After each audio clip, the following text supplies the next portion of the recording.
Good morning. We're at the STEM Fest. What's your name? My name is Terri Brown. Terri Brown. I was told that you're not only a scientist, but you have a family that appreciates education and science in particular. Can you tell me more about what's your name again? My name is Terri Brown. Okay, and you're a scientist? Yes, I'm a biologist and electron microscopist at Fernbank Science Center. My husband is an engineer. My oldest daughter is an engineer. My middle daughter is an engineer, and our youngest daughter is studying to be an engineer. They all are Georgia Tech students. Our oldest is at the University of Southern California right now working on her PhD in epidemiology, and she and my middle daughter have their master's in health systems through industrial engineering at Georgia Tech.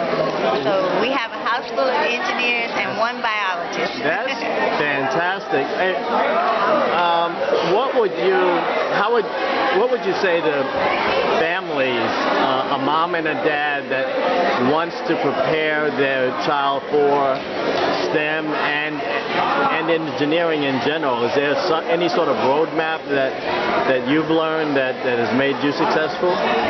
Well, what we did for our children early was to make sure that they were reading on or above level.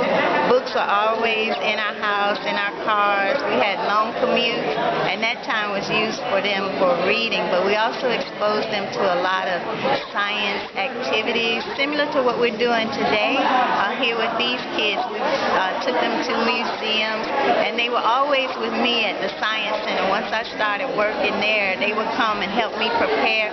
Sometimes they even help me teach, but they seem to have like a desire to learn science at early ages, and they kind of followed our oldest daughter. She was exposed to science and experiments and labs and workshops, and that's what parents can do. And even if you don't have the funds to take your kids to some of the costly events, there are always free things. Check the internet, make sure you know what workshops, what festivals are going on in your area, and most of them, like this one, are free and open to the public. What would be like a day in the life of your kids? Say the parents are not professionals like you. What would they do from the moment they got home from school to the moment they went to sleep to really be on top of things? Well, when my girls were younger, we had a rule. First of all, no TV during the school week.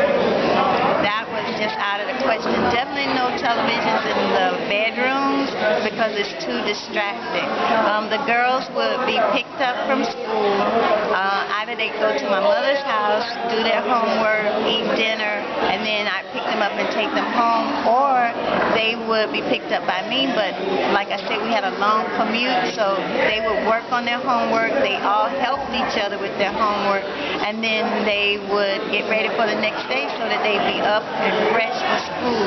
There wasn't as much of the social media when they were little, and I know kids like to communicate with their friends, stay on Facebook, but I think some of that can be distracting. So if there's any way the parents can kind of control the study hours, that's really important, to at least study for an hour or 2 hours every night. For my daughters, even though a lot of things came easy to them, they still put in the study hours to stay on top of things. Some of the kids that I teach will tell me, well, Ms. Brown, I really don't study. And I think that's very harmful. Even if kids can remember everything the teacher says, there's going to come a time when the classes are so demanding that there's no way they'll be able to remember every single thing every professor tells them. So study habits are important, and it's important to get those while you're young, because it's really hard to play catch-up once you've gotten to college or graduate school. So just make sure that the kids are doing their work, that you're engaging them and asking them what they're doing. One other rule I had was I never complained to them about having to go to their school for an event. I got excited if there was a book sale. I got excited if there was a program for them or a teacher night where you got to sit down and talk to the teacher. I never complained about having to go to the school because that would make them complain about going to school. They were always excited about school. The schools had book fairs. And we made the book fair like a big event. But one other thing my husband did, and I always think that this was really important, for him, back to school shopping for school supplies was like any other parent's Christmas shopping.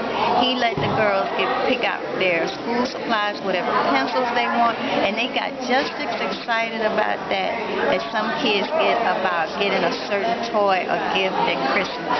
So if you can keep the focus and the concentration in your house high on education. Passion. Yes.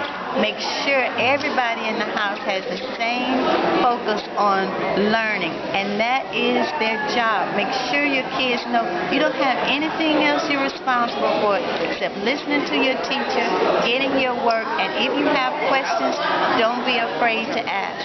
Especially if it's something difficult and you've been able to get by before without asking any questions, find somebody that knows, either if it's your teacher, a friend, or another teacher in the school. It's easy to ask questions and people are usually really happy to help. Okay, are there any websites that you recommend? Oh, there are a lot of them, and there are a lot of new things, technological things out there that even I'm not that great with, but in life science there's a website called the Biology Project. It's through arizona.edu. The National Lab at Woods Hole, they have really good websites. The main thing you want to do is to make sure you have something reputable, because there's some things out there that aren't quite correct. Just check the facts against a .edu, a university, or a .gov, and that way you know you're pretty much going to get accurate information. But there's so much out there to stimulate kids. The public broadcasting channels, they have a lot of educational sites. There are these free universities online. Am I going too long? No. Oh, okay. Free universities online like Luminosity, and there's another one, I can't think of the name of it right now, but you can actually learn things online, have evaluations done online, and get plenty information. A lot of the homeschool kids are getting their information like this when the parents don't have the virtual expertise. schools. Yes. What I was going to say was the National Science Foundation, even 10 years ago, was very adamant to teachers about teaching for understanding.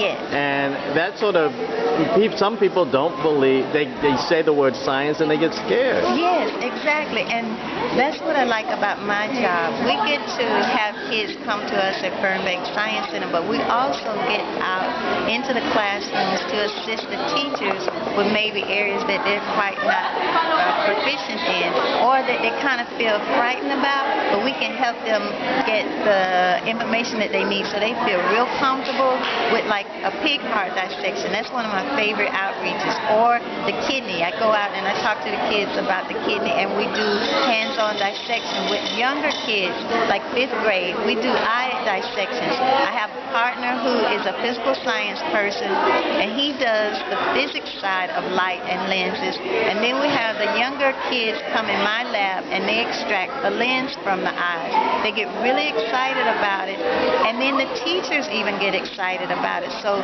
if the teachers can be trained through workshops and that kind of thing to make them feel more comfortable with the science, they can relate the science information to everyday life. When we do the eyes, we talk about people in the classroom like me that require glasses and why that's important. And the children have already taken the lens out of the eye, so they see that there's a solid structure within the eye that actually focuses the light.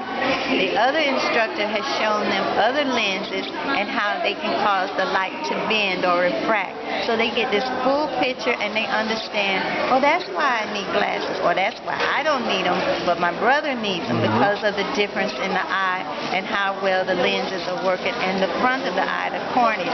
So any way you can relate everyday life and science is going to be good for the kids. Any way you can relate engineering to the kids in everyday life is going to make it something that they can see that's real, not just something that's on the page. If it's something that they can do, they're going to